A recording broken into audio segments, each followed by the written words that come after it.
Station इथे असणाऱ्या महात्मा गांधी यांच्या पुतळ्याची काल एका माथेफिरूकडून विटंबना करण्यात आली आणि त्यानंतर आता काँग्रेसकडून पवित्रा घेतलेला पाहायला मिळतोय। पुणे स्टेशन इथे बाहेर काँग्रेसचा पुतळा आहे। या पुतळ्याला या माथेफिरूकडून याच्यावर वार करण्यात आले होते आणि त्यानंतर आता काँग्रेसकडून या पुतळ्याला दुग्धाभिषेक घातला जातोय। पाण्याने या पूर्ण पुतळ्याची स्वच्छता केली जाते। खरं तर काल रात्री 10च्या सुमारास हा माथेफिरू पुणे स्टेशनच्या परिसरातून बाहेर आला। त्याच्या हातात एक कोयता किंवा धारदार वस्तू होती, शस्त्र होतं आणि त्याने पहिले सुरुवातीला खाली असणारी जी भिंत आहे तिथल्या फरशा फोडल्या त्या कोयत्याने आणि त्यानंतर वर चढून जे महात्मा गांधींचा पुतळा आहे त्या पुतळ्यावर सुद्धा त्याने वार केले आहेत आणि त्यानंतर आता हे काँग्रेसचे जे कार्यकर्ते आहेत ते पुण्यात आपल्याला आक्रमक झालेले पाहायला मिळत आहेत। क्रेनच्या सहाय्याने इकडे या महात्मा गांधी यांच्या पुतळ्याच्या दुग्धाभिषेक जो आहे तो सध्या केला जातोय। अरविंद शिंदे आहेत, त्यासोबतच काँग्रेसचे जे अनेक नेते आहेत ते इथे आलेले आहेत आणि त्यांच्याकडून या संपूर्ण महात्मा गांधी यांच्या पुतळ्याला पाण्याने त्याची स्वच्छता केली जाते आणि अक्षरशः दुग्धाभिषेक जो आहे तो सुद्धा घातला जातोय।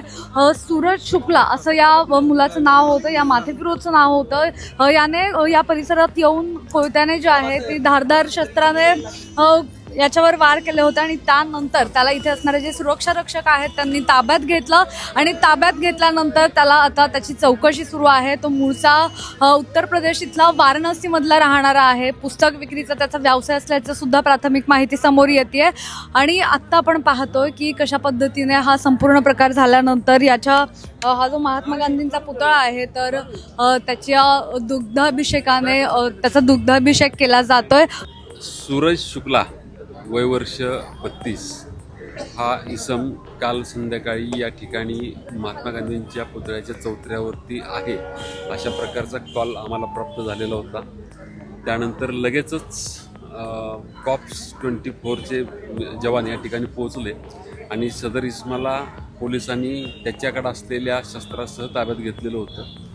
कालच रात्री त्याच्यावरती गुन्हा दाखल केलेला आहे, त्याच्यावरती शस्त्र अधिनियमप्रमाणे गुन्हा दाखल केलेला आहे।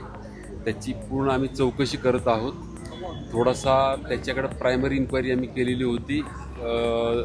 फॅमिली थोडासा डिस्टर्ब आहे, त्याच्या बहिणीचे निधन झाल्यामुळे गेल्या 3 महिन्यापासून अशा प्रकारचं वर्तन करतो आहे असं त्याच्या घरच्यांनी त्यांना सांगितलेलं आहे।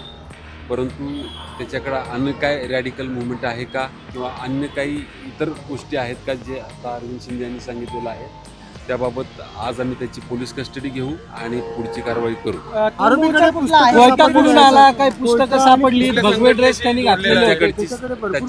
त्याच्याकडे साधारणपणे 8 ते 10 पुस्तकं सापडलेली आहेत। ती साधारणपणे रेल्वे प्लॅटफॉर्मवरती वगैरे जी मिळतात जीवन कसं जगावं किंवा संस्कृती धर्म याच्या संदर्भातले पुस्तकं आहेत। तो कुंभमेळ्याला सुद्धा गेलेला होता, रुद्राक्ष विकायचा असंही तो सांगतो आहे। त्याच्या बोलण्यात अजून असंबद्धता आहे आणि त्यांनी कुठून आलं त्यांनी ते वाई येथून विकत घेतलेलं होतं आणि नारळ सोलण्यासाठी ते विकत घेतलेलं होतं असं सांगितलेलं आहे त्यांनी। वाईला कशासाठी गेला होता? वाईला कशासाठी गेला होता का वाईवरून? वाईला तो देवदर्शनासाठी गेलेला होता। तो गेले 3 महिन्यापासून विविध ठिकाणी देवदर्शन करत आहे आणि रुद्राक्ष विकणे आणि देवदर्शन करणे असं त्याचं प्राथमिक दिसतंय। पुण्यात तो राहायला आहे, त्याची पत्नी IT मध्ये कामाला होती। ती गेल्या 4-5 दिवसापासून ती गावी गेलेली आहे। हाही तिच्यासोबत जाणार होता परंतु तो कधी त्याच्या मूडी स्वभावामुळं तो गेलेला नाहीये। लष्करी गीत गातो, लष्कराचे कपडे सुद्धा असतात नाही, मला त्याबाबत माहिती नाही। पुढील तपासात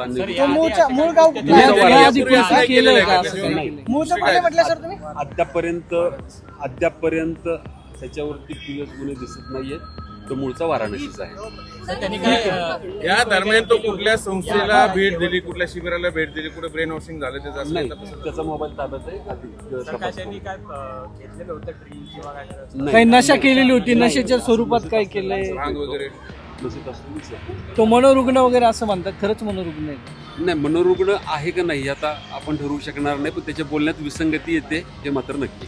म्हणजे ठरवून केलं त्यांनी हे?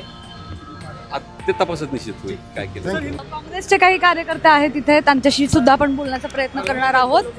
महिला कार्यकर्ता आहेत, काय सांगाल अशा प्रकार जो आहे तो काल रात्री या संपूर्ण परिसरात घडलेला आहे? अत्यंत नीच आणि घृणास्पद कृत्य केलेलं आहे. मनोवादी वृत्तीमधनं जेव्हा ही लोक भाषणं करतात त्यावेळेला गांधींच्या विरोधात किंवा स्वातंत्र्य संग्रामामध्ये देशाला स्वातंत्र्य मिळण्यासाठी खरं ज्यांचं योगदान आहे अशा नेत्यांच्या संदर्भात जेव्हा बदनामीकारक मजकूर किंवा अर्वाच्य भाषा वापरली जाते त्याचे परिणाम म्हणजे हे असे अतिरेकी मनोवृत्तीची लोक तयार केली जातात आणि त्यातूनच या अशा थोर महात्म्यांच्या पुतळ्यांची विटंबना केली जाते. त्याचा मी जाहीर निषेध व्यक्त करते. मात्र याबद्दल प्रश्न विचारल्यावर जे हे आहेत काही लोक आहेत त्यांच्याकडून सांगितलं जात आहे की व्यवस्थित चौकशी केली जाईल आणि त्यांच्यावर कारवाई केली. अहो, व्यवस्थित चौकशी घटना घडून गेल्यानंतर केली जाईल असं प्रत्येक वेळेला ज्या वेळेला तुम्ही उत्तर दिलं जातं त्यावेळेला नवीन वाईट घटना घडण्याची तुम्ही वाट बघत असता. चौकशी केली जाते. काल पोलिसांकडून असं सांगण्यात आले की हा मनोरुग्ण आहे, त्याला गांधी कसे कळले, वाराणसीवरून येणं कसं कळणं, भगवी वस्त्र आणणं कसं कळणं, सोबत हातोडा आणणं कसं कळणं. ही विकृती आहे, ही विकृती तयार केलेली आहे आणि ही अराजकता माजवण्यासाठी ही सोडलेली विकृती आहे. नक्कीच. तर आपण पाहिलं जो व्हिडिओ समोर येतो त्यामध्ये हा जो सूरज शुक्ला आहे तो भगव्या कपड्यांमध्ये सुद्धा असल्याचं समजतंय. याची चौकशी सध्या सुरू आहे. विरोधकांकडून टीका सुद्धा केली जाते. नेमकं काय सत्य समोर येतं यामध्ये ते पाहणं महत्त्वाचं असणार आहे. पुण्याहून मुना येनपुरे, सिविक मिरर.